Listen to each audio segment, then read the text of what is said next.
Hello, everyone, and welcome to Shrinking Middle, the Geopolitics of Central Europe, a book launch and talk organized by the Centre for Geopolitics at the University of Cambridge. Thank you very much for joining us this evening. My name is Elvira Tamus. I'm a PhD candidate at the Faculty of History and a research assistant at the Centre. I'm delighted to be chairing tonight's event. First, let me share our housekeeping rules. The chat function for this webinar is disabled, but the Q&A is open. Please feel free to submit your questions there at any time. We'll be addressing them during the Q&A session. Please note that this event is being recorded and will be uploaded to our YouTube channel. If you'd like to learn more about the Centre for Geopolitics, including our research trends, upcoming events, news, and publications, please do follow us on LinkedIn, X, Facebook, and Blue Sky. You can also visit our website and subscribe to our newsletter. Tonight, we are focusing on Central Europe, more specifically, the forthcoming book of Luka Ivanyukic. Luka is a journalist and historian based in London. His work has appeared in The Atlantic, Financial Times, Newsline magazine, Angusberg Ideas, Foreign Policy, History Today, and other publications. His book, Central Europe, The Death of a Civilization and the Life of an Idea, will be published by Hearst in August 2025. We're going to put a code in the chat box soon, which you can use to purchase the book with a discount. First, we will hear the introductory remarks of Dr. Barnabás Szabó, postdoctoral research associate at the Centre for Geopolitics. Then Luka Ivanyukic will introduce his book. After this, I'm going to have a discussion with the two speakers, and then I will open the floor for your comments and questions. I would like to encourage you once again to put these questions and comments in the Q&A box throughout the event. Barnabás, the floor is yours. Thank you very much, Elvira, for the kind introduction and a very warm welcome to our audience on this summer evening. Thank you for deciding to spend that with us. And of course, a special welcome to Luka, whose book we are going to talk about in a minute. And I promise we will get there really in just a matter of a couple of minutes. Before we do that, I just wanted to say a few words about why we are especially happy to have Luka here to have this conversation, and why we at the Centre for Geopolitics think that these middle regions of Europe, however defined, is a part of the world that we need to look at amidst the current geopolitical challenges here in Europe, and actually geopolitical challenges that affect the whole world indeed. I think it is fair to say that there has been significant attention dedicated recently to the internal political processes and events in the countries that make up this region. If you think about the elections in Germany, Austria, Poland, Romania, Slovakia, Croatia, presidential elections, parliamentary elections, sometimes even municipal elections, these tended to play out in a very polarized context, with reference to, polar opposites like Brussels and Moscow, and the liberals or the woke ideologies on one side, as some of the parties label it, traditional values, or tyranny and authoritarianism on the other side. So basically, in the polarities of East and West. And I think these are all indications of ambiguities when it comes to the strategic role of these countries and their positioning on the international stage today, which is especially relevant now with the war in Ukraine going on. If you allow me, on a somewhat personal note, as one of the Central Europeans present here, I remember that I grew up in Hungary at a time when the general perception, indeed the general aspiration in the wider region, was related to this idea of transition from the status of Soviet satellites into integral parts of the capitalist West or Western Europe. Obviously, we know that several important milestones have been checked in that process. We can think of the how most of these countries are members of NATO by now. We can think of their accession to the European Union. We can think of most of these countries' participation in the Eurozone, just to name a few examples. But these achievements seems to have in some way turned into a sense of stalling amidst all the political and economic difficulties faced by these countries. And of course, there was also the realization that the European Union is not a panacea or not a magical money tree that resolves all the problems without any inconvenience. So turning back to the main subject of today's discussion, I think we can see that the region is on the move along ideological, identitarian, and of course geostrategic lines as well, which makes it all the more important to get a sense of Central Europe's historical trajectory. And that is, among other things, that's what Luca's upcoming book does very well. It provides an excellent toolkit for just that. It was a privilege reading it. I wholeheartedly recommend it to our audience, obviously. But there are some aspects of this project, the inspirations, the objectives behind, which I think are best accessed through the author himself. So, Luca, would you please give us a little tour of the book from your perspective? Yes, thank you, Barnabas. And I just want to thank, first of all, the whole Center for Geopolitics for having me. This is the first talk of the whole kind of book tour, if you will. There's not a real tour, but a virtual tour, maybe. And so, yeah, I'm looking forward to kind of talking a bit about the book and, what kind of inspired it.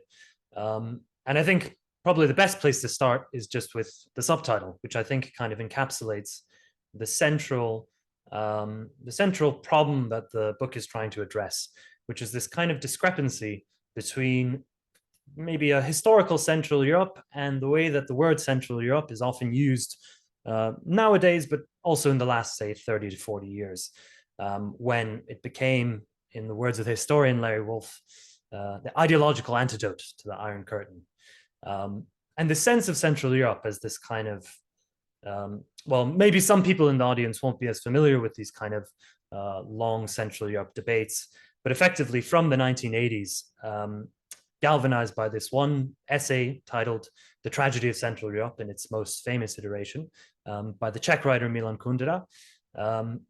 It basically created this kind of transatlantic debate on the question of whether or not, fundamentally, a place called Central Europe existed. Of course, at a time when the division of Europe into East and West was, I mean, to say it's set in stone is kind of almost an understatement. It was an absolute kind of political, social, cultural fact of the entire continent. There was East and West. It could not have been more clear. And at no point in European history, well, maybe that's a bit of an exaggeration, but it's certainly in modern European history, it was a uniquely definitive boundary, and one that shaped, obviously, the perspectives of whole generations of people who saw it as, frankly, something entirely natural. And so into this kind of this European context, Milan Kundera came in and said basically that actually there was this place called Central Europe, which was hidden behind the Iron Curtain, basically embodied by countries like Hungary, by Poland, by Czechoslovakia, and they were almost more European than Western Europeans themselves. And Western Europe, even though it didn't realize it, had effectively signed away a part of itself.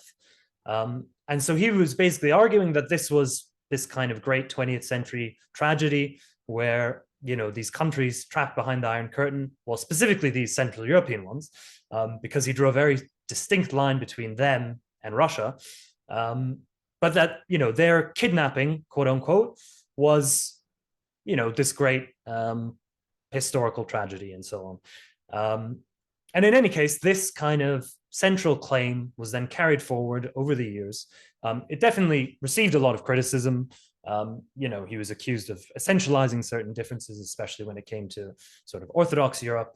But fundamentally, this idea was very powerful because there were, of course, a great many, not just dissidents, but also kind of, regular people who obviously could see that the communist regimes behind the Iron Curtain were not really functioning properly. Obviously, they were mired in deep crises of legitimacy, in economic crises and so on. And so the moment was very ripe for a kind of, for something like this idea of Central Europe to take hold and really inspire political leaders who were obviously anti-communist, but also, many kind of, I don't want to say necessarily common people, but definitely educated people, at least, who were maybe already more inclined towards the West.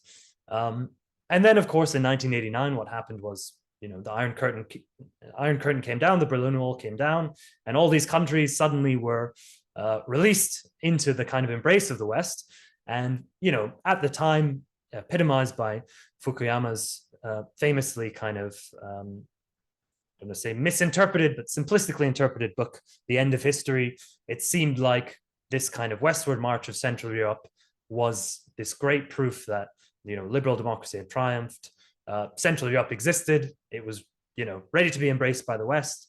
Within a couple decades, Hungary, Poland, Czech Republic, Slovakia, all part of the EU, of NATO. It was a kind of astonishing geopolitical transformation within this, space of a generation. That in many ways, it seemed to prove this whole idea of Central Europe as a true thing and not just some sort of fantasy of kind of embittered exiles. But of course, things are not so simple. In the decades since, say, the 2000s, in the 2010s, and also now in the early 2020s, this, what Barnabas, explained very well, this kind of, this transformation that once seemed so certain and so inevitable, in some way, something that was completely without alternatives, in a famous political phrase, where, even former communists and former dissidents could both kind of push this project forward because it was so almost, so assumed that this was the only way to go, EU accession, Western alignment, and so on. Obviously, now that has completely come under question in a lot of these countries. Hungary is obviously the greatest example, where Orban has obviously been in power for well over a decade and is quite openly, at least seeking to make himself a kind of bridge between East and West in a way that is very reminiscent of kind of certain Cold War initiatives that never quite got off the ground. But in any case, now we have challengers obviously in Romania, Austria obviously was neutral before, but obviously strong voices in Austria that kind of would like to see themselves become something similar, not unquestionably Western, and so on. And so obviously this then all raises the question, which I suppose always is in the back of one's mind when one speaks of Central Europe. And I can say that, when I speak about my book to people, one of the first questions that come, or maybe the first question that always comes out of their mouth is, what is Central Europe? What do you mean by Central Europe? What borders are you talking about?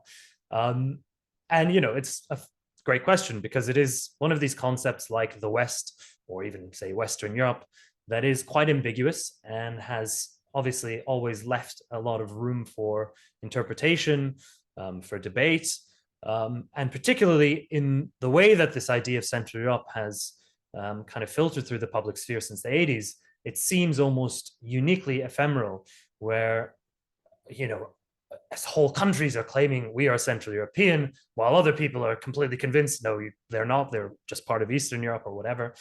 And so it kind of almost comes to take on a certain element of unreality, where, it almost seems like Central Europe is a completely made up thing that exists only in the mind of certain disgruntled intellectuals. But what I tried to do with this book is to explore the much deeper roots of Central Europe and to really examine the relationship between these two things. Because the word Central Europe, in fact, did not emerge in the 20th century. It had nothing to do with the Cold War originally, long predated it. The first time it was used with an actual definition was in 1804 in a geographical work by a German geographer, which was widely reported on in Great Britain as well. And so this term, Central Europe, which entered English as Middle Europe and would kind of be used interchangeably with Central Europe over the decades and centuries, it entered into usage for the first time. And, you know, you can see over the course of the 19th century that it grows and grows and grows. Now, the world it described back then is very different from the Central Europe that we will often see defined nowadays, or especially since the 1980s, this kind of ephemeral Central Europe consisting of kind of rebellious, liberty-loving peoples like the Hungarians and Poles. You know, this whole narrative is a very modern thing compared to this much older idea, which was very much focused on effectively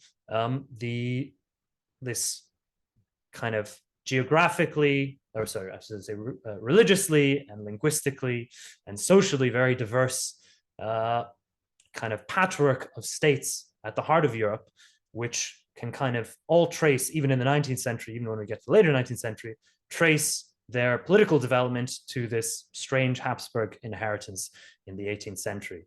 Now, the House of Habsburg were basically, obviously, one of the most illustrious houses in European history. In the early modern period, European politics was often defined almost entirely by the desires and ambitions of the House of Habsburg, especially the Spanish line, which basically at various points, you know, controlled the first global empire in Spain, and obviously also this kind of long string of territories in the Low Countries, in today's Germany and Italy and so on. But before the 18th century, this was really a kind of, it was a very different kind of prospect than what it became. Because basically in the early 18th century, the Habsburgs lost Spain, and there was one branch of the Habsburg family that remained. And it basically ruled over this kind of sprawling Danubian realm, which would eventually develop into the kind of Habsburg monarchy, eventually Austria-Hungary, which is basically where today's Austria, Czech Republic, Slovakia, Hungary, Croatia, Slovenia, and parts of Serbia, Romania, Poland, and Ukraine are. So this kind of very bewilderingly diverse and complicated polity, which was effectively a lot of different titles that, you know, had to be integrated into a state over time. But this was only really one half of the equation. The other half was the Roman imperial title, basically being at the head of what we call the Holy Roman Empire, which was an even more bewilderingly diverse polity, and even stranger kind of title than probably any other on the continent. The Habsburgs effectively claimed to be, be carrying the legacy of, quite literally, ancient Rome onwards.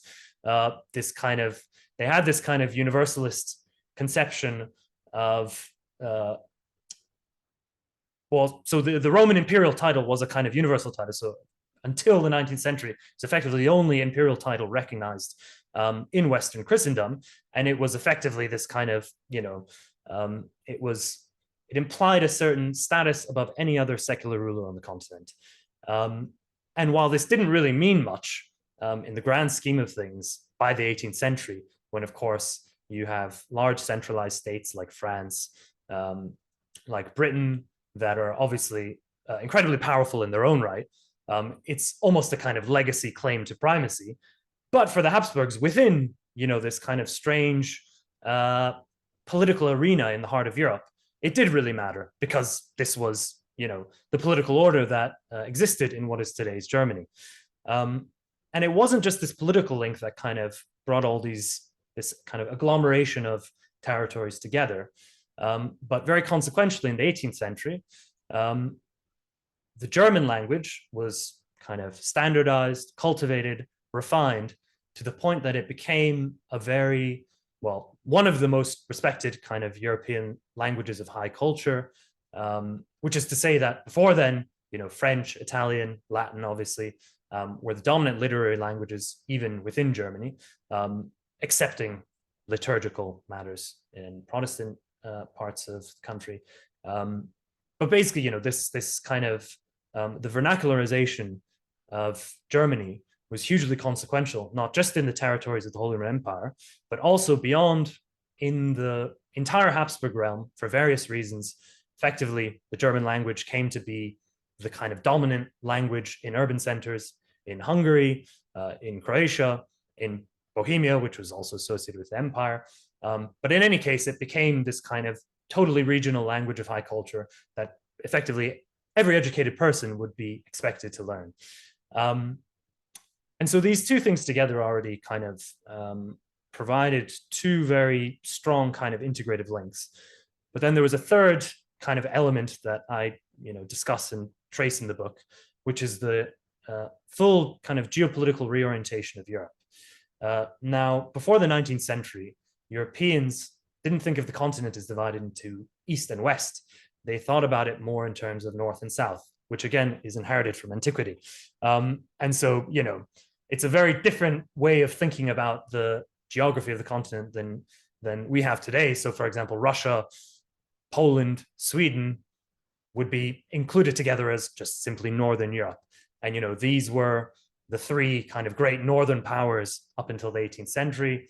You didn't have a kind of, Russia as this kind of looming Eastern power right up on the borders of what we think of as kind of Western Christendom until effectively the partitions of Poland, Lithuania in the late 18th century. And then similarly, obviously the Mediterranean was the kind of center of Europe's kind of cultural and economic life for a long time.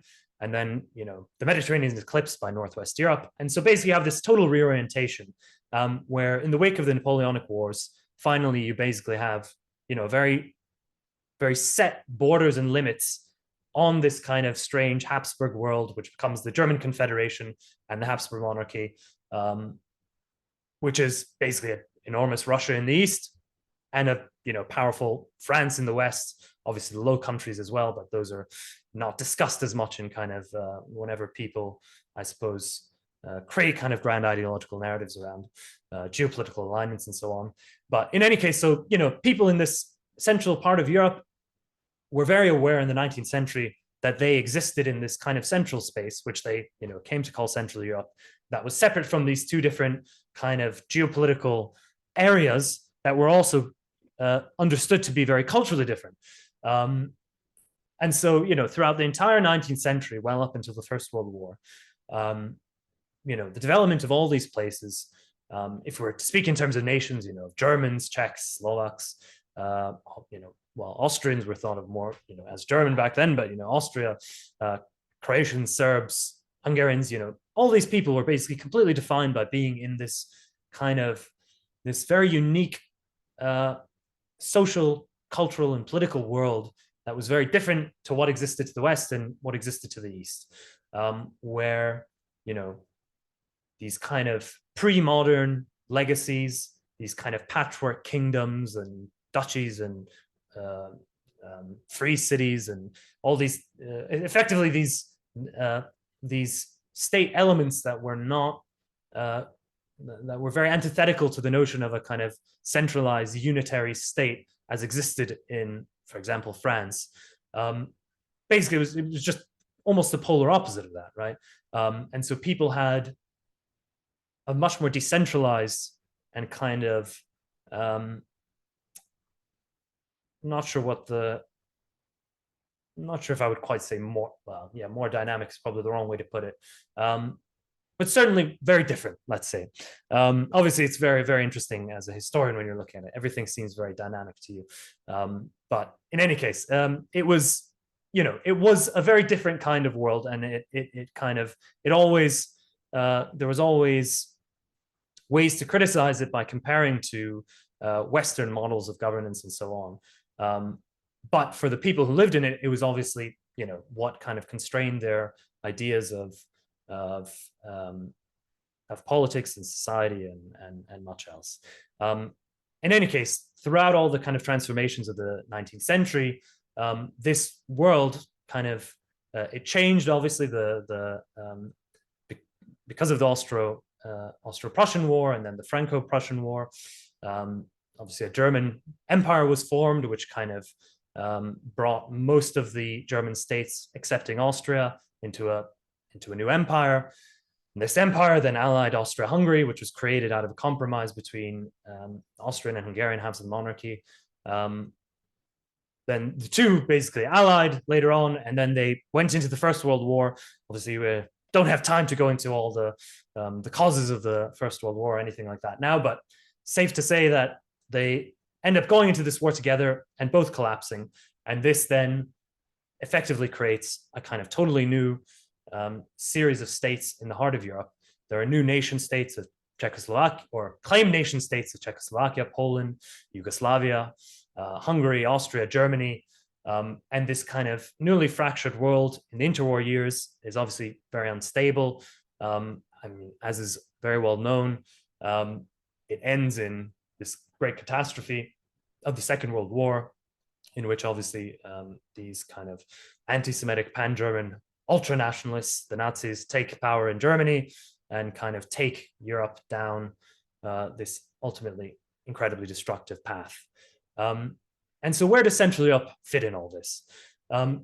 So basically what the book explores is how these kind of three factors that I kind of went into at the beginning, this fact of this strange Habsburg kind of political inheritance, which involves all these kind of complicated and uncentralized or non-unitary political units, this position of German as this kind of regional, almost supranational language of high culture and communication, and this geopolitical position between East and West, how this is basically completely shattered in these 30 years from basically 1918 to 1948.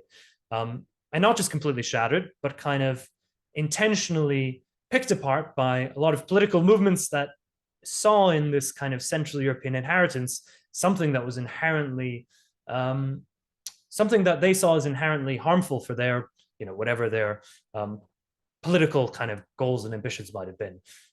In most cases, this is because it was hindering national ambitions. And so effectively the concept of Central Europe over the course of the 19th century eventually reached a point where its greatest proponents were effectively pan-German nationalists. And around the turn of the 20th century, when you had, say, Czech and Croat and Slovene nationalists trying to basically push for the construction of their own nation states, this very idea of Central Europe, and this fact of Central Europe, which had basically emerged out of a kind of, incidental set of historical circumstances, was kind of condemned as this almost Germanic prison that they were trying to free themselves from, that increasingly the Habsburgs were associated with, that definitely the German Empire was associated with, and that, basically all these kind of Germanic aspects in Central Europe came to be associated with. And so by the time we get to the end of the Second World War, there was effectively a desire from, say, leading Czechoslovak, leading Yugoslav politicians to get rid of that legacy entirely. And, many of the legacies that we maybe can't call them Central European legacies in particular, but many 19th century legacies were obviously targeted by the Allies for kind of as basically at the root cause of many of the causes of the Second World War, German militarism and so on. And so obviously Prussia was completely wiped off the face of the earth. Germany was partitioned in two.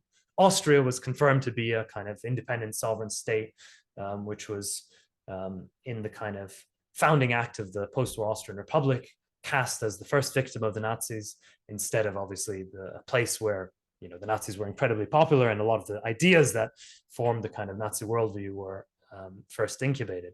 And these nation states that had first been created in the interwar years were really driven through to their logical conclusion. So the German language is kind of completely dethroned as a primary language of second language of education, shall we say, and obviously national majorities were kind of asserted very aggressively. cities came on to take on a completely different character from their kind of traditional, again, German inflected character, where you had kind of small elites of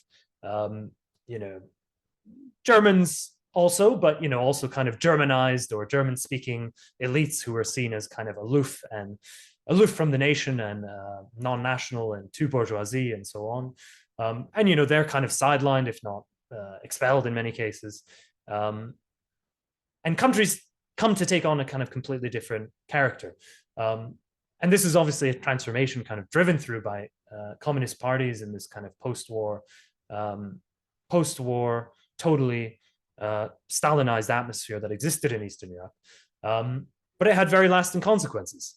And so the new states that were created, these new kind of people's republics in the lingo of the late 1940s, are in many ways still with us.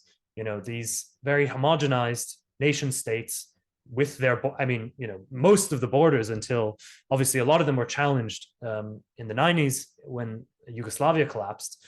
And obviously Russia is nowadays challenging the internal, or this kind of what was an internal subdivision in the Soviet Union. But most of these post-war borders have been very stable, and are the kind of the bounds within which these nation states now function, and importantly choose their kind of geopolitical orientation nowadays. And so we can see nowadays how Central Europe, if we compare the two eras, this historical 19th century Central Europe and Central Europe in the 21st century. If we think about it, in the 19th century, we have a very kind of complex mix of monarchical states that are kind of intertwined with each other in very complicated ways, very militarized and so on. Obviously, completely and utterly different to today's nation states integrated into this kind of transnational institutional West with NATO and the EU. On the face of it, they're completely and utterly different. And so if we are trying to kind of recapture that essence of this in-betweenness of what made Central Europe unique back then, I must say that it is quite difficult to find where a kind of third place can exist in contemporary Europe. Because the reality is that obviously what it means to be part of the West, quote unquote, today is much more meaningful than to have a kind of claim to this, say, ephemeral Central European status. To take the example of Bulgaria, back in the 90s, one of the major critiques of Milan Kundera's whole kind of, say, civilizationalist argument about Central Europe, that it's this kind of eternal and very deeply ingrained aspect of, say, Hungarian and Polish national identity.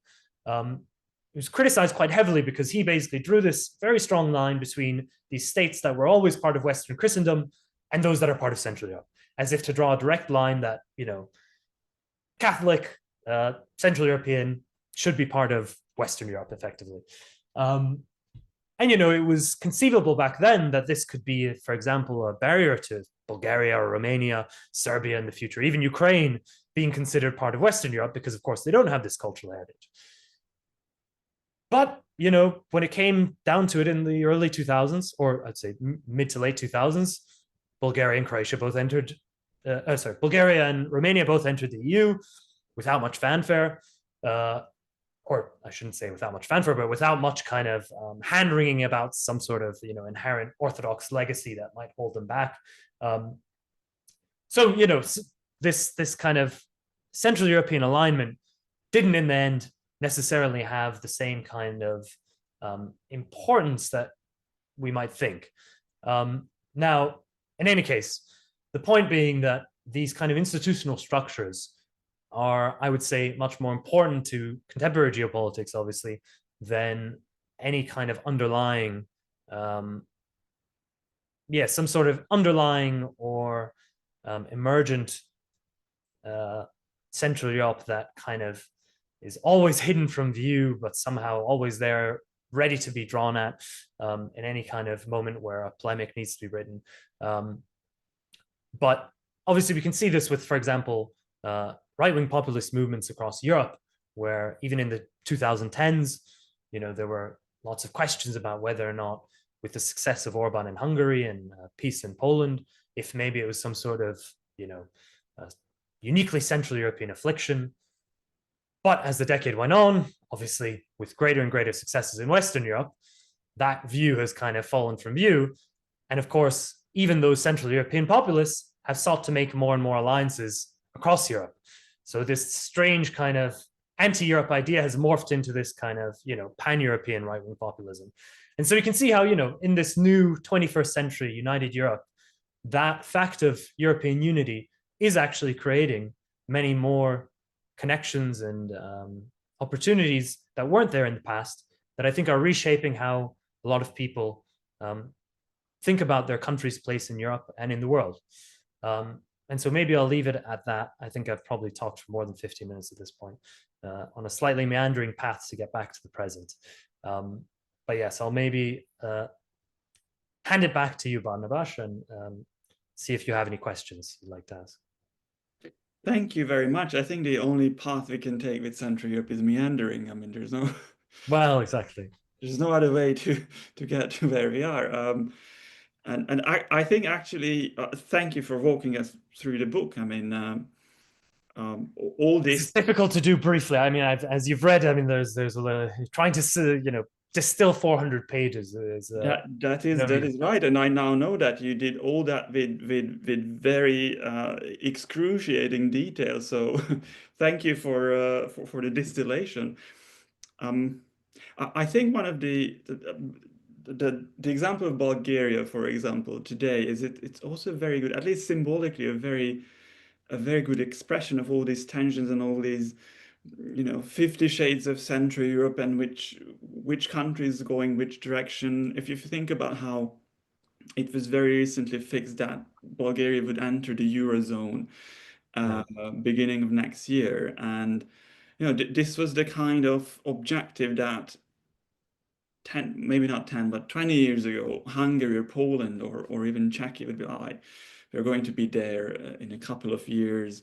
And now not even are they not there, but it's even a sort of a contested approach to European integration. Questions of losing national symbols, national sovereignty come up, but at the same time, Bulgaria became from this, the poor child of the Eastern accessions.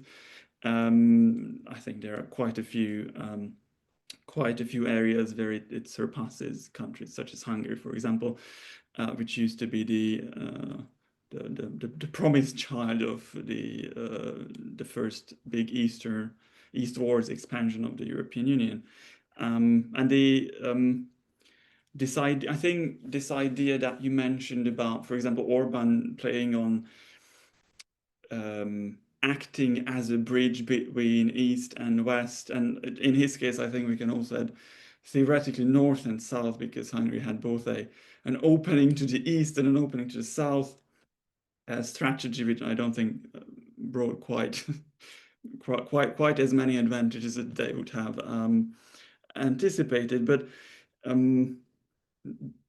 I think in the attempt to use Central Europe, just the word or the concept or the expression as a helpful token of setting themselves in this position of bridging between other entities, it seems to also come with the danger of just completely diluting this function, because the practice of diplomacy and the policies related are arguably acting against it. We just discovered a couple of days ago with Elvira in the news that Poland has recalled its ambassador to Budapest. So, while Orban is building these bridges, those alliances that meant traditionally, or at least recently, in a recent historical era, the backbone of Central Europe are severely damaged in this current geopolitical situation. But enough of me commenting on that. Let me get to Elvira now to see what she has in store for us, and what might have come in from the audience in the meantime. Thank you so much, Luca, firstly, for this fascinating presentation of your book, your research, and the history of Central Europe and the concept of Central Europe. And many thanks to Barnabas for your comments and framing this presentation. I was also thinking about this, piece of news that Barnabas and I just discussed before the start of this webinar about Poland and Hungary, which is a very interesting relationship historically. The first question I'd like to ask, while I'm also encouraging our audience to put questions in the Q&A box, is related to Central European identity. If you think there's such a thing, Central European identity, do you think people in Central Europe who are from Central Europe, do they feel more Western or Eastern? You mentioned this kind of in-betweenness and how it's not so important today, or not really possible today. But do you think we can speak about a kind of cultural identity being Central European? Yeah, it's a very interesting question. So I think there are a few aspects to it. I think there's obviously many elements of national cultures that are shared and that can offer kind of bases for mutual understanding. And so, there are obviously many avenues for, Hungarians and Poles, Austrians and Slovenes, Croats and Hungarians and so on, to kind of find common ground and to see obviously that we share a lot of history. And so, that some identity could be forged. That being said, I don't think that there is necessarily a kind of, or at least it's difficult to speak about a kind of definite existing Central European identity as a kind of on the level of, let's say, national or even a kind of European identity. For example, if two people from two different Central European countries are in the UK, for example, they might find they have some sort of, cultural commonalities. They share something in common and so on, and they might discover that this is basically a shared Central European thing rather than a kind of purely national one, and that's all nice and all that. But I don't think that they would necessarily identify as primarily Central European, say. Now, there is a kind of obviously, then when we get to the kind of political aspect of it, there is this kind of much stronger Central Europeanness that was nurtured in these kind of late Cold War debates with writers and kind of various intellectuals. And maybe I'll briefly just summarize this this one event, which I start the book with. I start the introduction with this. But in 1988, there was basically this literary conference in Lisbon that brought together lots of different writers from both sides of the Iron Curtain, and notably writers from Russia and from these kind of Eastern European satellites, Poland, Hungary, and so on. And it's very interesting because basically this idea of whether or not Central Europe existed was effectively was a question that kind of derailed the entire conference, because basically some of the Russian writers just were completely incredulous. They couldn't understand. They completely rejected the idea of Central. They said, no, this doesn't exist. That's that. There's Polish literature and Czech literature and Yugoslav literature and so on. And there's Eastern European literature, but no Central European literature. So Central Europe doesn't exist. But all the writers, Czesław Miłosz, these very famous writers from various Central European countries were absolutely adamant that Central Europe did exist. And they identified as Central European. They said, we are Central European writers. So obviously this identity did mean something to them. But then very quickly, within a few years, after the collapse of communism, with the wars in Yugoslavia, or former Yugoslavia, I should say, and the kind of the dawn of many troubles that plagued these post-communist societies in the 90s, a lot of that kind of enthusiasm really faded away. You didn't have, by the late 1990s and early 2000s, there wasn't this kind of, I don't know, this huge enthusiasm of intellectuals walking around talking about how wonderful Central Europe is and so on. Even though they might have used the word and said, yes, we're Central Europe, we're not Eastern Europe, because basically that was still the claim to be part of, Western institutions. People didn't really, or at least, not, it wasn't as strong an element of public debate that, identifying as a Central European was some sort of kind of bold political statement. It seemed to have kind of lost its bite, really. And I wouldn't say that the last 20 years have really done much to change that. If anything, they've probably kind of only accelerated that. I mean, we've spoken here about the kind of fraying bonds of the V4, which, theoretically should be the kind of most solid foundation for a kind of modern Central Europe, because of course, Croatia is kind of off on the side. Central European is questionable. Slovenia is Central European, but they don't really care about the V4. So, if there was any 4 countries that should be kind of integrated, it's these. But of course, it's kind of, especially in the last few years, there's been a total kind of breakdown in the bilateral relationships which form this group, that have basically meant that, any kind of multilateral cooperation is very difficult. And, basically as one regime falls and another political party comes into power, obviously the kind of internal dynamics are changing completely.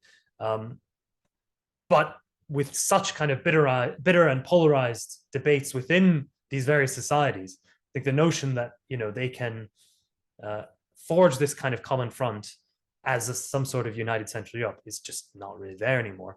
And in fact, I mean, to go back to the 90s, arguably it wasn't even there back then, because, for example, even in the Czech Republic, the westernmost of all, Kundera's most Central European country, Václav Klaus, the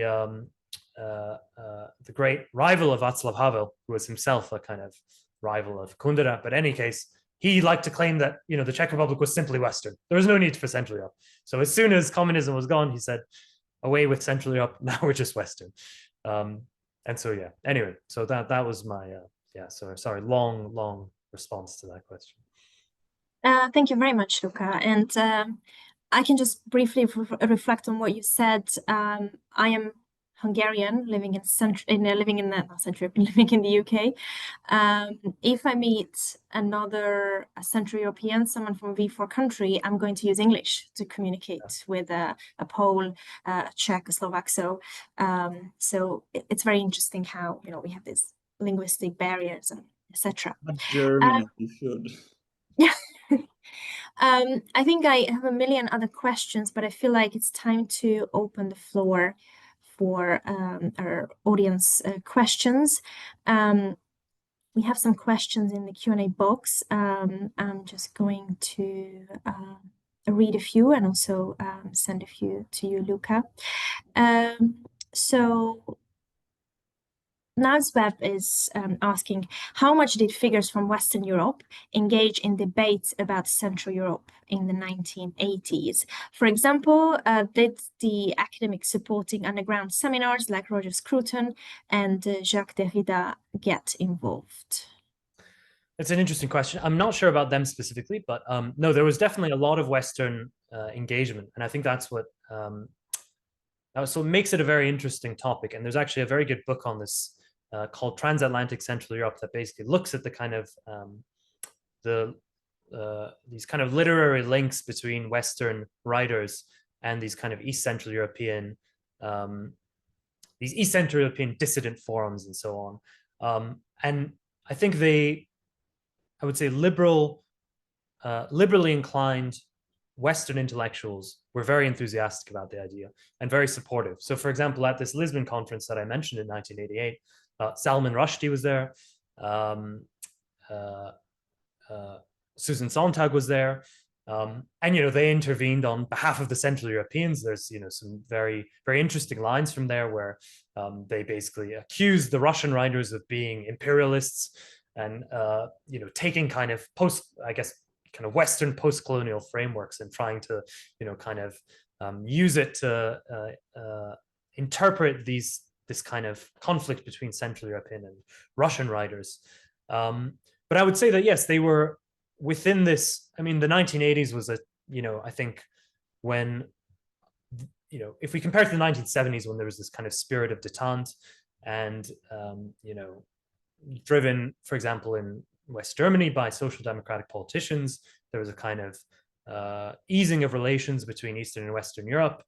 I would say the 1980s were much more, or at least for a lot more people, the idea of confrontation and of kind of actually bringing down this kind of Soviet empire was very attractive. And, we can look at, for example, also Pope John Paul II was obviously a huge figure in this.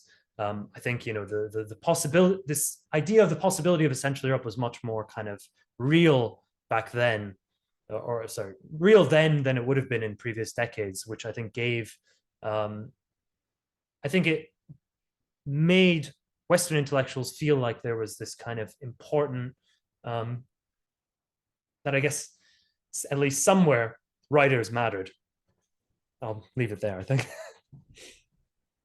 Thank you very much. I can just say that I'm not sure what Barabas thinks, but looking at my family and my hometown, it's Debrecen, in the eastern part of Hungary. I can just say that the legacy of Pope John Paul II is definitely strong, and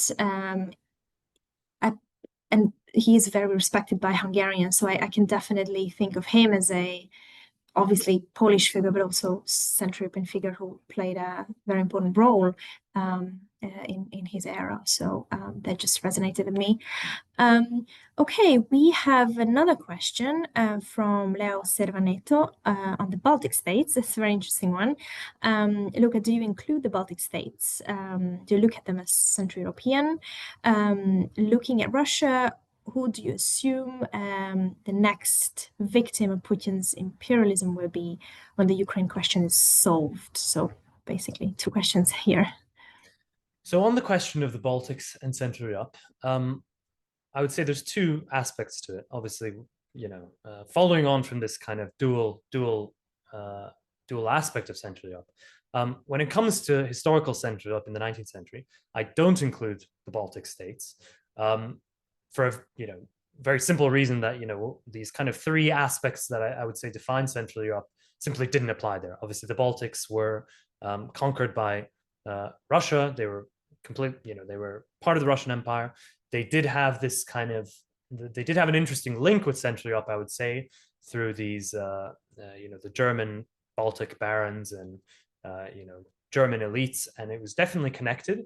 But I would say, no, the Baltic states are very much, kind of defined by being a part of the Russian Empire and all that entailed, including also, I would say, I mean, obviously, especially in Lithuania's case, this is very important, this kind of Polish-Lithuanian legacy, which obviously interacted, obviously, when we say the Russian Empire, it's not just necessarily Russia or Russian language and culture that specifically influenced what happened, but also, this kind of Polish legacy was very important as well. But when it comes to modern Central Europe, I think that's when things are a little bit more ambiguous. Because obviously, I mean, as I've been talking about this whole time, obviously it's modern Central Europe is a very ambiguous place, and it's almost more of a claim than it is a kind of set reality beyond obviously being a post-communist country that has kind of joined the West. And so I think, in that sense, say, the Baltic states have a very strong claim. I mean, as in many ways, as strong a claim as any country that has kind of completed this return to the West, return to Europe, to be considered Central European. The question is just really, how much does that really mean to them? I would say, for example, Estonia, I'm not sure that it's a particularly salient identity. I think they, I'm not an expert on Estonia, but I think they kind of look to the rest of Scandinavia more so than to Central Europe. Although, it's Lithuania and Latvia, obviously it's more looking towards Central Europe. As for, you know, Putin's next potential victims, I think that it's probably best for historians not to kind of prophesize. But yes, I would say yes. Obviously, the Baltics are kind of the most vulnerable part of Europe. Obviously, it's the closest. You know, obviously they're bordering right on Russia. So yeah, although I won't make any predictions or anything like that. But yeah. Thank you very much, Luca, and thank you for these questions as well. Maurits Potapel is asking, how do you see the translation of Central Europe as a political idea into concrete political institutions? If Ukraine would join the EU in the future with its 40 million inhabitants, how would this change the cultural fabric of the European Union, shifting the center of the EU? Well, that's a very interesting question. I mean, I think in many ways it's a very strong hypothetical right now, because obviously Ukraine as a obviously country in wartime, it's very difficult to imagine what a post-war Ukrainian state would look like.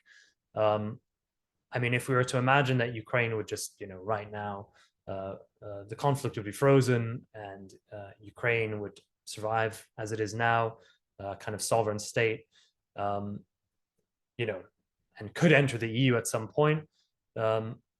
Obviously, this would kind of massively increase this kind of eastward drift of European, I don't know if I can quite say foreign policy, because obviously Europe is quite incoherent on that front. But certainly we can already see how, for example, the fact that the Russia is seen as this kind of primary geopolitical threat, it's obviously very informed by a lot of these you know, post-communist countries. Obviously countries like Spain and Portugal, it's very distant to them, and you know, I think a lot of people there, or in Italy for example, it's not, you know, Russia isn't seen as such a kind of direct geopolitical adversary. So I'd say if Ukraine is ever part of the EU in the future, it would I think it would make the kind of contrast between Europe on the one hand, the united, you know, Western Europe on the one hand, and Russia on the other. I think it would make that kind of geopolitical distinction much sharper, in a way that really, if Ukraine never joins the EU, then I don't know if that's necessarily a given, just considering how many voices within Europe are frankly not actually that not that opposed to Russia. You know, obviously in countries like Austria, in Hungary, in Romania, you know, there are many voices in the EU that would actually be very happy to see, basically, as soon as the war is over, to basically go back to business as usual with Russia. So I think it would be a pretty enormous change. But I would like to add as well, it's interesting with Ukraine, I think you can see an element of this modern idea of Central Europe that's very interesting, which is that for Ukraine, even though there have been some voices, notably the former foreign minister in 2021 gave this speech where he claimed Ukraine had always been a Central European state. But, you know, this is not, I wouldn't say it's a particularly, you know, it's not really an essential element of kind of Ukraine's claim to being a kind of country that deserves to be defended by the West, that kind of embodies Western values in some fundamental way. And honestly, I would say it's just because it's one country. And I think back in the 80s and 90s, there was this element of Central Europe that I think was very attractive to, in a kind of transnational discourse, which is that it grouped together countries which kind of shared this, as Kundera put it, this shared tragedy of Central Europe. And it put them almost in this one basket where they could all move together. And, you know, the V4 was all about this, that they would, you know, kind of enter Europe together, that they kind of shared this single fate. Whereas Ukraine is quite singular now. You know, obviously Belarus, for example, which would probably be the most comparable, is obviously completely within Russia's sphere of influence. It's obviously, even though it's kind of its own thing, but you know, Ukraine is quite singular. And so I think the Central European claim is not quite as resonant. Thank you very much, Luca. At this point, I just want to ask if Barabas has anything to add to any of the questions that we had so far, or if he has any follow-up questions to Luca. Just quickly, what occurred to me when we just talked about Ukraine's potential future within the European Union. It's interesting how the Central European idea came up now, briefly in Ukraine, in relation to this process of integration, which has begun, but it will be very long and very open-ended, is what it looks now. Now, it just occurred to me how ironic it would be that if Ukraine's accession to the European Union would be just another sort of death blow, a lethal blow to the idea of Central Europe, because indeed that would just mean another sort of bipolar division between the very enlarged Western part of the continent, and of course Russia on the other side. I think we shouldn't speculate about Russia entering the European Union anymore. We had weird ideas about that in the 1990s, but I digress. So thank you, Elvira. Thank you, Barabas. We have a question from Sebastian Schnorrenberg. Was the historical Central Europe you described bound to disappear? Were there any inflection points at which it could have been stayed off? And I think it's related to the quite provocative title that Barabas and I gave to today's webinar, the shrinking middle, or it provokes the question: is Central Europe shrinking? So I just want to connect our provocative question to this audience question and ask what you think about this, Luca. Yes, so that is, I mean, it's a very interesting question. In many ways, it's the big question when it comes to Central Europe, because it contains within itself, many kind of related questions. For example, was Austria-Hungary doomed to collapse? Was Germany kind of inherently, or the German Empire, I should say, inherently expansionistic? Was it always going to end in some sort of great conflagration that would kind of permanently transform Europe, and especially Central Europe? But my answer would be simply no. I don't think that it was inherently a kind of this interconnected Central Europe that existed in the long 19th century. I don't think that the kind of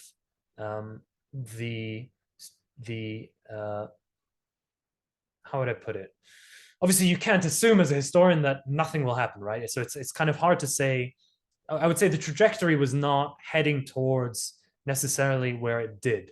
I think, frankly, the 30 years from 1918 to 1948 within Central Europe and kind of what came after were so unfathomably destructive that it's difficult to even kind of comprehend how much changed in quite little time to kind of create this totally new historical situation that emerged following the Second World War. But it's almost difficult to kind of go back and try to rewrite history. And obviously counterfactuals are a kind of legitimate thought exercise and all that, but it's difficult to reimagine a different kind of different history just for the sake of kind of letting Central Europe survive in some way. What I would say, though, is that I think prior to the First World War, what we see is kind of accelerating integration rather than disintegration. I think this is a very important point, and I make it in the book. So taking, for example, the German language, which I think is a very interesting and salient aspect. In the decades leading up to the First World War, national movements all across Central Europe made huge strides. And this went for example, culturally, huge amounts of literature were being produced. More and more people were literate in all sorts of different vernacular, non-German vernacular language, although more people literate in German as well. But basically, various nations were flourishing and kind of making claims to public space, to kind of turning cities into kind of national cities rather than these kind of sites of, a national German high culture and so on. But despite all that, the German language had not lost its function. Educated Central Europeans of whatever kind of nation or background were still expected to speak German throughout this whole period. And this was there. So Elvira, for example, mentioned, if two Central Europeans meet, and it's the same if two Slavs meet in the UK, they're probably going to speak English. And so, it was a kind of similar social dynamic back then, where German was this language that almost offered a neutral terrain, even though it was obviously the language of the largest nation, and therefore oftentimes, its public symbolism had to be kind of deprived of its power in certain debates. The reality was that all the politicians of various ideologies and nations and whatever, they spoke German. They spoke German to each other. It was the kind of still this language that provided access to this whole regional, thriving regional culture that didn't really, and even when we forget about politics, just in terms of, for example, academia, obviously German universities were thriving, Austrian universities were thriving. If you were, if you wanted to be a great scientist, psychologist, whatever, it's like, even if you're a socialist, for example, wanted to read Marx in the original, there were so many. It was this kind of, it had this extraordinarily attractive power and use that made it a kind of necessary social tool. And I don't think that was really changing around the turn of the century. And even when you talk about, for example, the kind of mixing of peoples, there's huge amounts of migration of, for example, Czechs into the German Empire, Poles into the kind of industrial areas of Germany. Obviously people from all over the Habsburg monarchy into Vienna. So, you have, even though there was all this ferment and, it's memorialized as this time of kind of national conflict. And, there was kind of a lot of, obviously, tensions between different national movements and so on. It was also a time of extraordinary mixing and fusion along these, within the bounds of this kind of Central European world that had developed over the course of the 19th century. And I think, barring this kind of great conflagration as it happened, that was not going to go away. Obviously, there could have been others. I mean, there was obviously no shortage of political or even social conflict that could have created, situations that could have, provided comparable upheavals. But, they obviously would not necessarily have had the exact same impact or the exact same, resulted in the exact same realignments. Thank you very much. We have a question on minorities, and I would like to ask both Luca and Baramesh if they have anything to add on this. Can the minorities dynamite explode again soon? Another provocative question. And while you are thinking about your answers, I just would like to remind our dear audience that you can find the link to the website of the Center for Geopolitics in the chat, and also a link to Luca's book on the website of Hearst Publishers, and the discount code Central Europe 25 is in the chat. So what do you think about minorities in Central European countries? So it's interesting. I don't think that is likely to become a major accepting. I mean, I wouldn't include necessarily Bosnia within Central Europe, but excluding, if we're talking about purely, say, the V4, V4 countries, and maybe even if we're kind of extending into Western Ukraine, I would say no.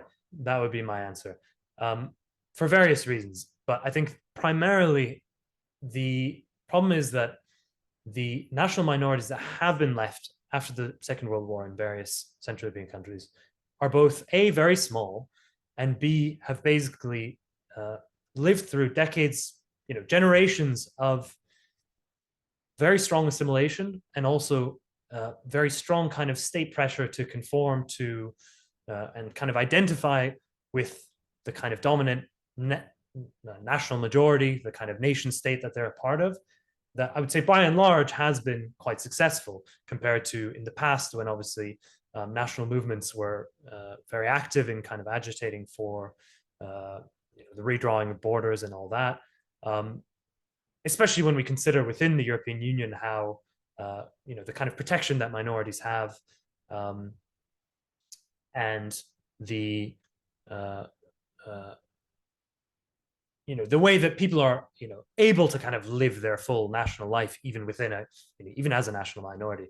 But I'll maybe pass this on to Barnabas as well, just because obviously maybe the subtext of the question is perhaps more about Hungarian minorities in surrounding countries, and so maybe you have more interesting things to say on that case specifically.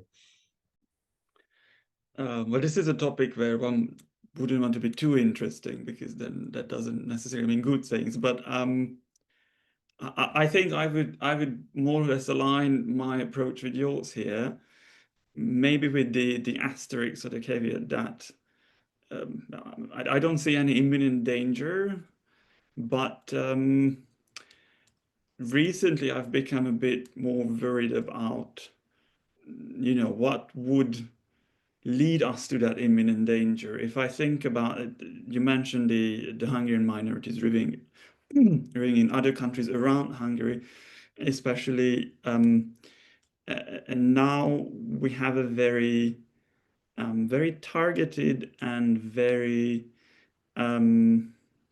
frankly very dangerous game of trying to, on behalf of the Hungarian government, or orchestrated, I would argue, by the Hungarian government,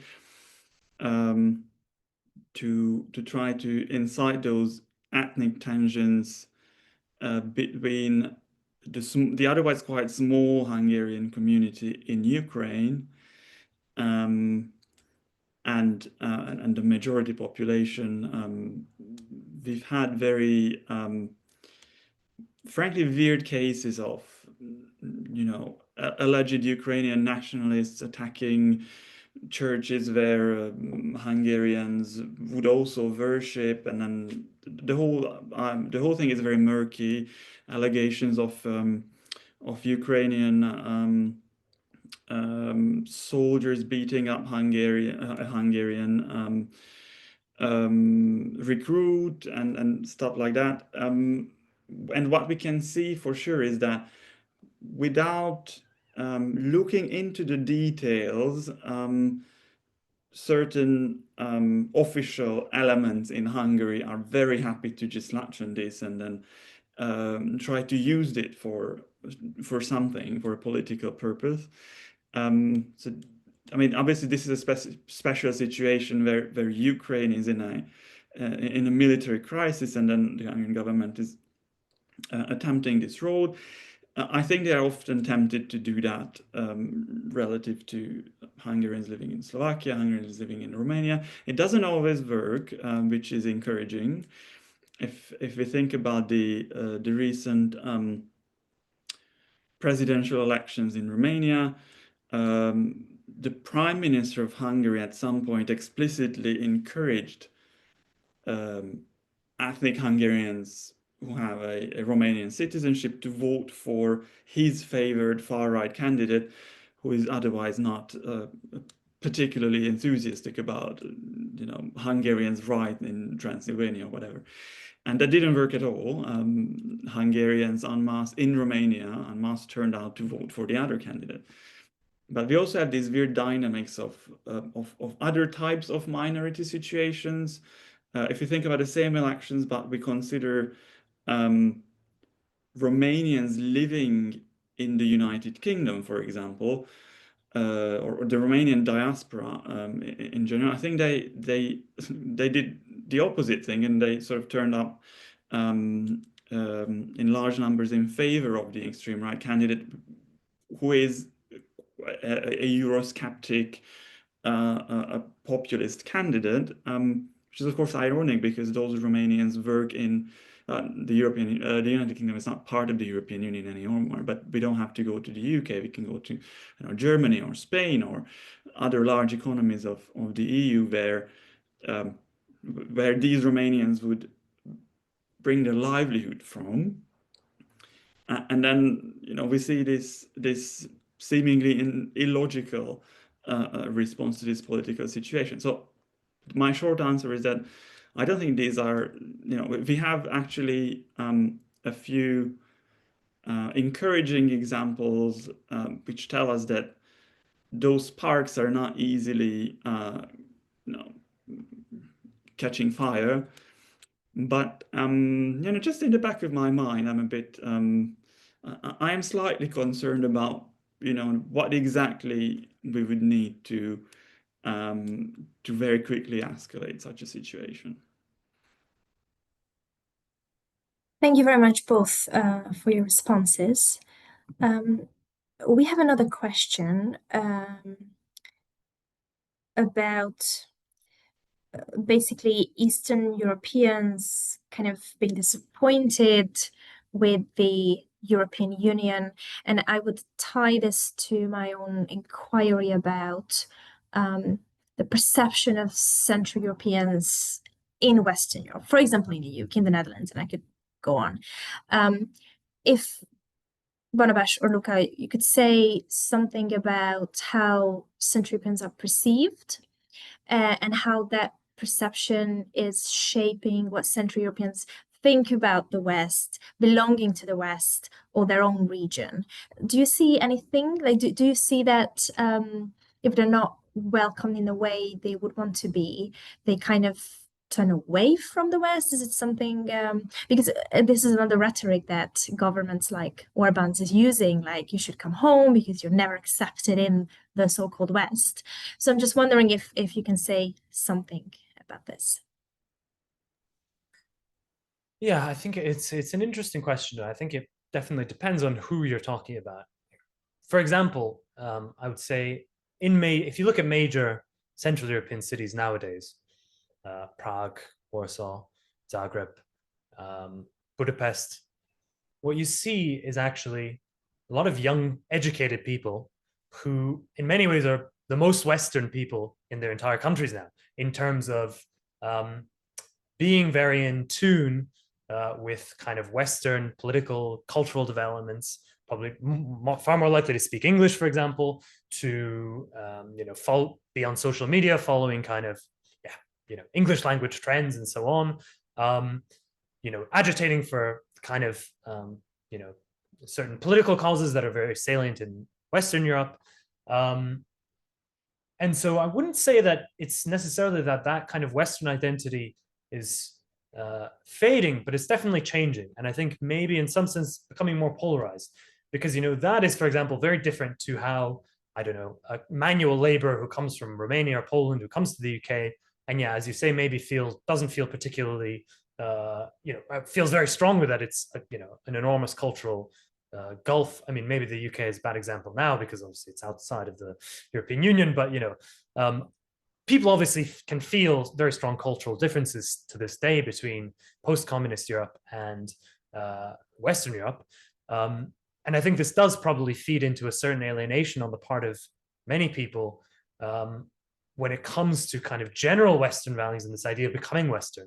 And I think probably the Romanian election was maybe the strongest example of that, where a lot of Romanians living in Western Europe voted for the far right candidate, and clearly kind of this sense of wanting to be distinct and preserve their distinctiveness is actually much more salient than wanting to kind of copy, I guess, what they see around them, and potentially this kind of this world that kind of rejects them in some way.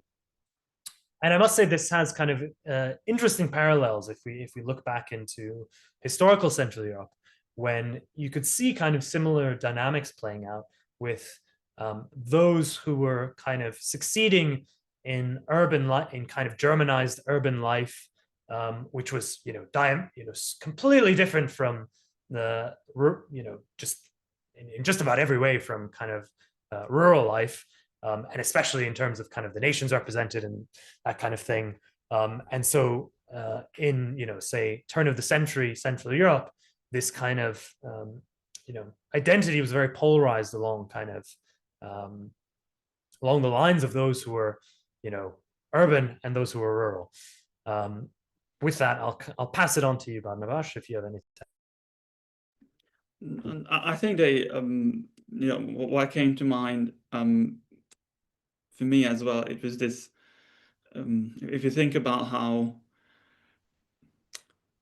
being an immigrant and integrating into a culture that might be different from what you are used to was a taxing thing back when it was about I don't know, Hungarians or Slovaks or Croats from the countryside of their part of the Austro-Hungarian monarchy moved to Vienna for their studies or tried to opt in into a majority culture or something that was seen as high culture.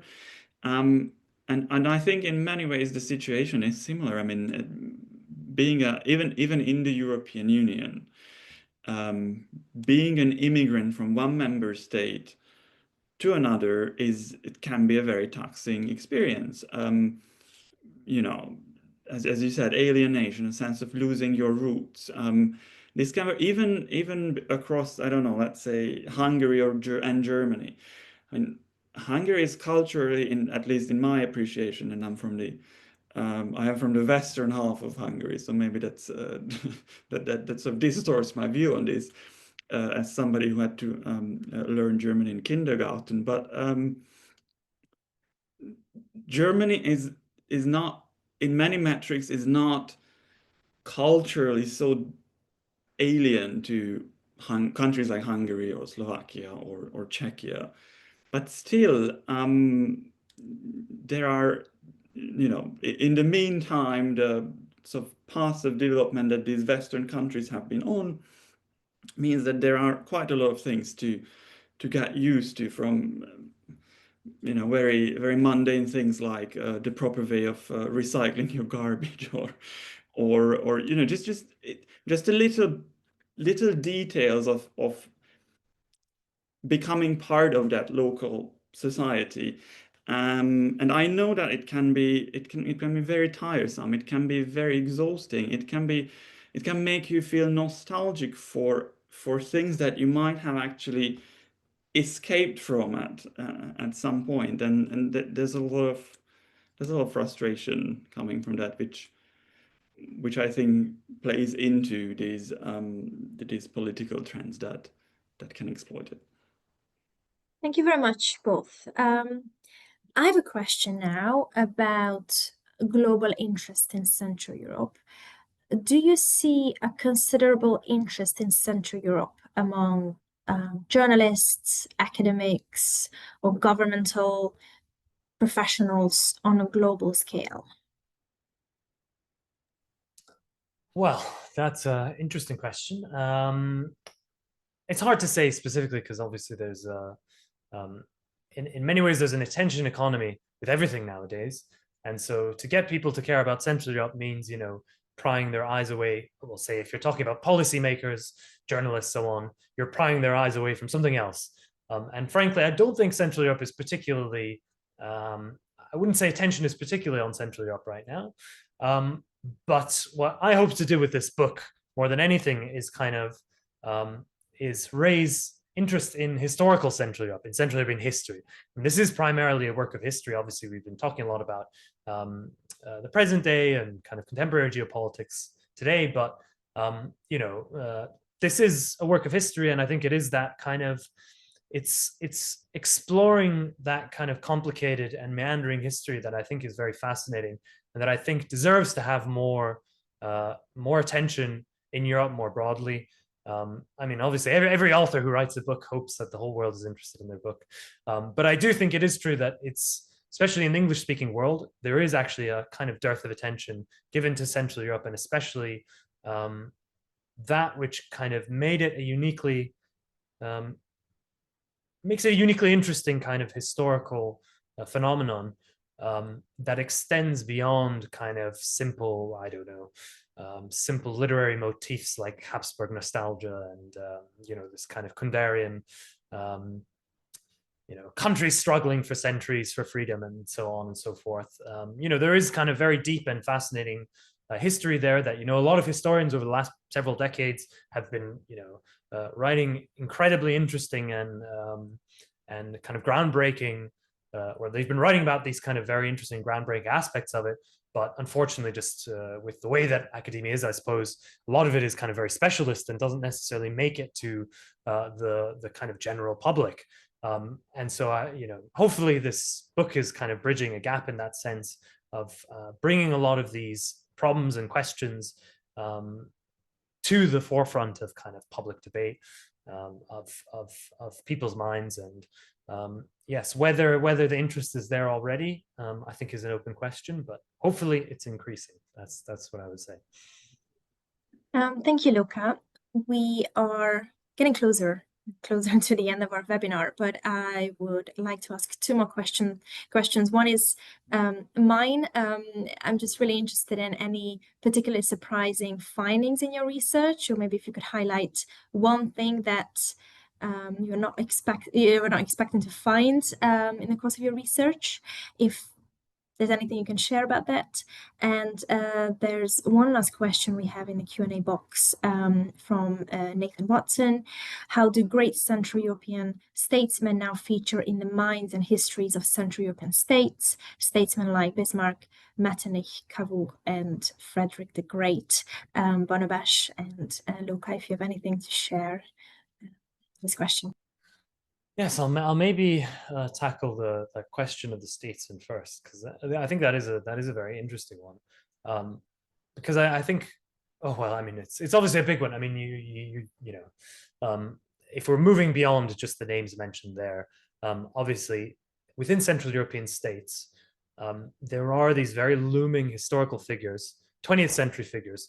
So, for example, in Poland, Piłsudski, who was the marshal in the interwar years, kind of this very dominant kind of patriarchal figure who helped Poland win independence and then kind of came back as this kind of dictatorial figure in the late 1920s, or Tomáš Masaryk in Czechia, who was the kind of great philosopher king, or philosopher president, I should say, in the interwar years.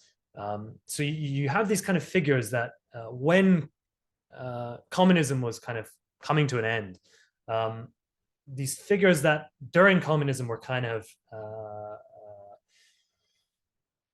officially condemned as representatives of kind of politically negative movements and systems. Obviously, interest in them kind of increased, and they were looked at with a kind of fresh eye to, I suppose, see if they were kind of figures that could kind of help build new democratic states. But those legacies, I think, have been very controversial. So, for example, even if we take, who's a good example? I don't want to delve into any kind of Yugoslav or post-Yugoslav cases, because that might be a bit complicated for now.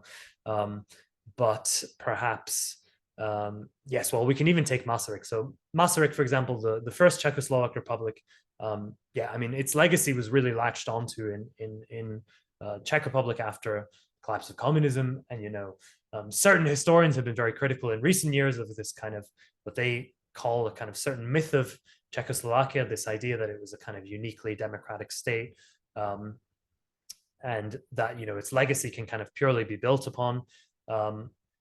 And so it's not without it's not so easy to simply kind of pick up where a statesman left off in a kind of completely different political different political situation than what existed when they were around. And I think that's even more true with figures like Bismarck or Metternich.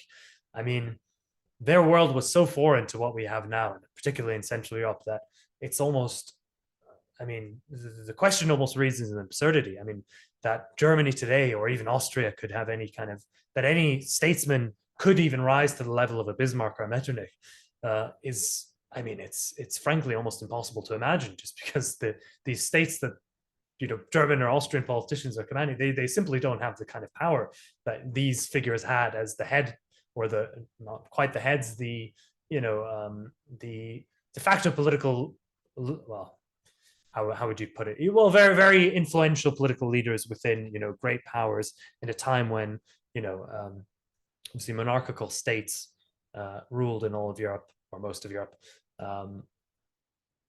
So yes, I would say they don't necessarily feature so much in the minds of contemporary statesmen as they might have once done.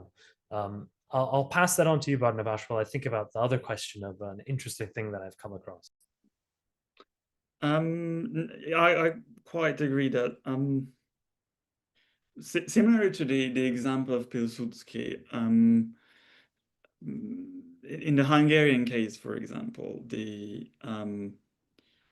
is very difficult to have a proper historical or public dialogue and debate about, let's say, the regent Miklos Horthy. Although he would be a very interesting case for specifically with having Central Europe as a concept in mind, a sign of a family from the lower nobility of Transylvania. He served as the aide-de-camp of the Emperor Franz Joseph. He became rear admiral of the Austro-Hungarian fleet, then sort of a supreme warlord in those troubled times before, right after the First World War.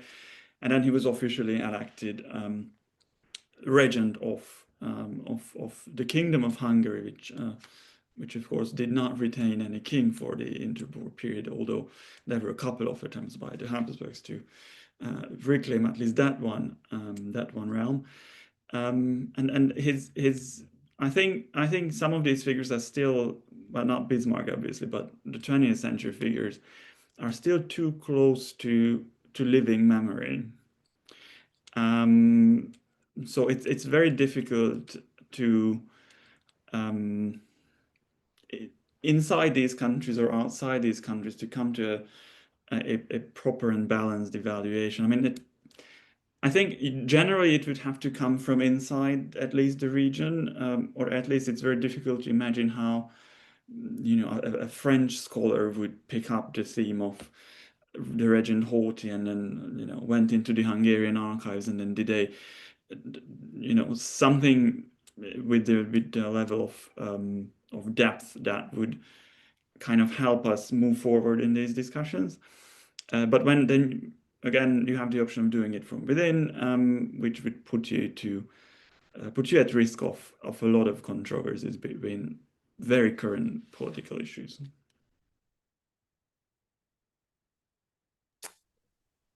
Thank you both. Luca, I don't know if you have something to say about surprising facts or findings. Surprising facts. Oh, it's difficult because there's many, but they're all very minor. But I would say there's many nuggets spread throughout the book.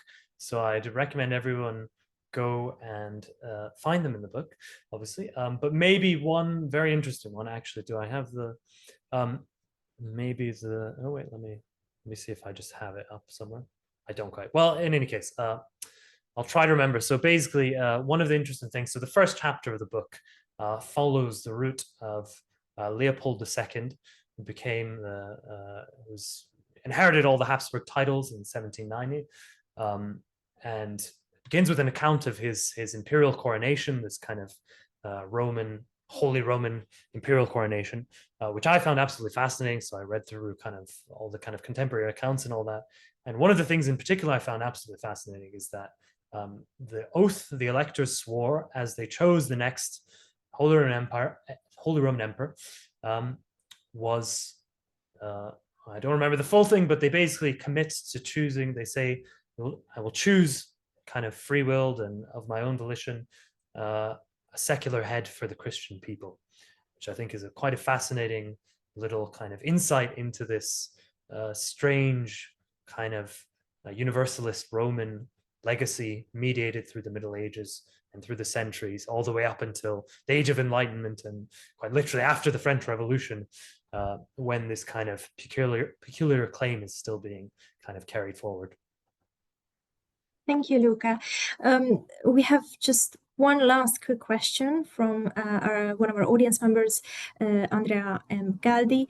Do you include Germany and Austria into Central Europe as part of the Holy Roman Empire, maybe? And I just would like to add that I have a colleague from Luxembourg who considers himself Central European. So I just wanted to add this here. And if you have any brief response to this question, that would be great.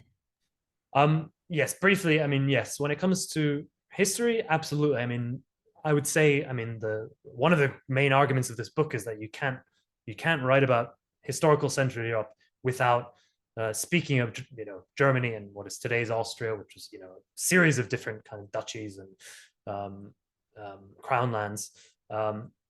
You can't speak of Central Europe except as this kind of interconnected world, which includes both Germany, Austria, but also, you know, today's Czech Republic, Slovakia, Hungary, and so on. But when it comes to contemporary Central Europe, that's when things are, once again, we return to this kind of ephemeral Central Europe, where it's difficult to say.